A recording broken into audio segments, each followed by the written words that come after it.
It is a fun fall recipe that's a perfect way to cozy up your next pizza night with the kids. Here to share her butternut squash and ricotta pizza, we welcome back kids cooking instructor Julie Mary. So good to see you. You too. We are all drooling over these ingredients. This is really good pizza. Oh yeah.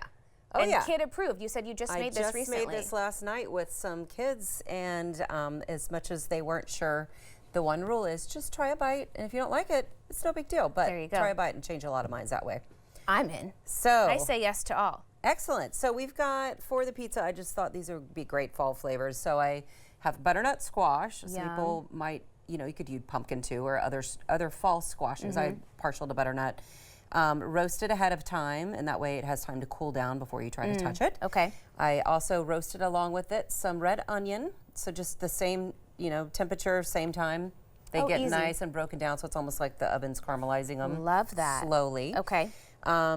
Classic combination with butternut squash is, well, rosemary I have growing in my yard, so that's what I brought, but also you could use sage, which is a great herb to use with this. Yeah, that sounds good too. And then instead of a traditional tomato sauce, we're going to use ricotta cheese as the base.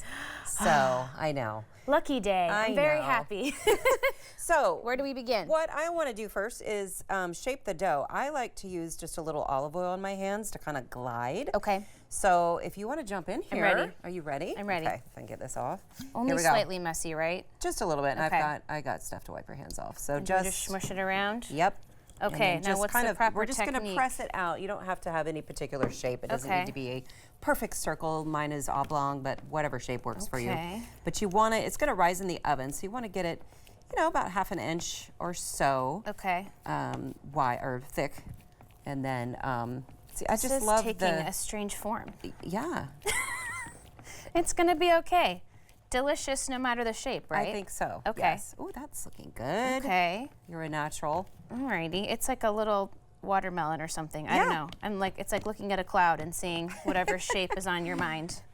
Perfect. What do you think? I'm going to give you that. Alrighty. So the first thing I like to do, which I did not mention that we have, but we have some roasted garlic. Oh, so of course. I roast this in the skins with a little olive oil, cover it in foil. I only did 4 or 5 cloves. Okay. So this didn't take but about 20-30 minutes. And the great thing is if you cut off the root end, then you could usually just squeeze these out. Oh, that's smart. So I don't know if you want to get in there again with the oiliness. And then I bet the kids love this part too. And then I just kind of break them in half because you you definitely want that garlic flavor. And you can rub your hands all around because the garlic's now on your hands. And get that yummy garlic flavor on everything. Yummers. Okay. One thing I also want to mention about the crust is it's good to have the dough out of the fridge. I usually have mine out for a couple of hours just so it's very room temperature. Yeah. The colder it is, it's just going to keep shrinking back. Sure. So like yours is pretty much stayed in the shape that you left it in. Okay. I'm going to just break this guy in half so we can get garlic all over the place. Yum. Okay. So the next step, I'm going to move this out of the way for just a minute. Okay.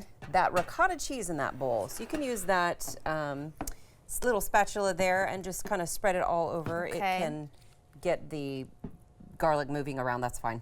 The garlic is now over the whole crust. There so we it doesn't go. really matter where it lands. Do I want to use this whole heaping helping? It's up to you. Okay. It's kind of, I usually just do a nice layer. I think I probably put too much in the bowl, so I think if you spread that out, it's going to be perfect. This looks reasonable. Yes.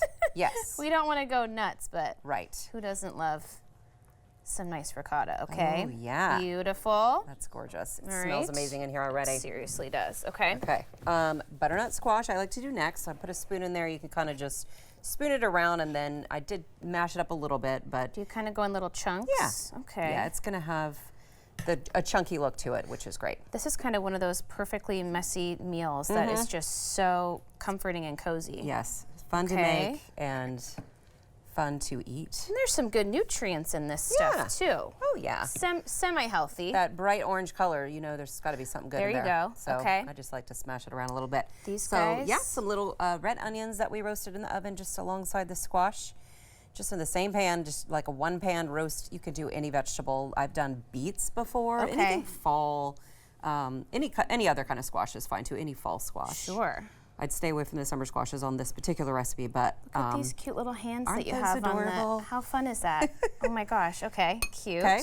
Now to get the rosemary off, you may or may not know this, but you hold it at the top and you're just going to pull down Okay. on this stem. Here we can do it over this if you want. and it should just pull the Oh, leaves hold on, off. I broke it. It's fine. There you Okay. go. And then just Close take enough? whatever leaves and just kind of sprinkle them all around. Okay, all right. Separate these guys out. Ooh, it smells so good. This is coming together. Now, Okay. we have a little mozzarella. Perfect. That's all I got to do. So I'm going to go ahead and just grate a bunch of that. We're going to top it off. We're and getting then a we're gonna lot get done to here. Sample the finished Yes, product over there. please. So I'm going to let you sprinkle that Okay. as much or as little as you want on there. Oh my gosh. This might be my new favorite pizza flavor right I know, here. It smells so good in here. Okay. All right, now that's going to go in the oven. There's I believe it's like, I usually cook my pizzas around 425, 450, something like that. Sure. Depending on how hot your oven is. I'm going to slide this off, the finished product, onto this board so we can taste it. Beautiful. So this I cooked in my oven. I cooked it about 15 minutes. Okay. So I don't know if you're a corner or an middle piece, but I don't discriminate, Okay. Julie. I appreciate all pieces of pizza. so I'm going to let you Here, I'll take a little grab tiny whatever one you to want. be graceful and delicate about it. And just gorgeous colors, gorgeous smells. Little crispy crust on the bottom. That is so good. A taste of fall. And the scent of rosemary just kicking in with everything else. Thank you so much. You're welcome. Another delicious dish. We'll have this recipe and more about Julie on our website at katu.com. We'll be right back with more Afternoon Live right after this.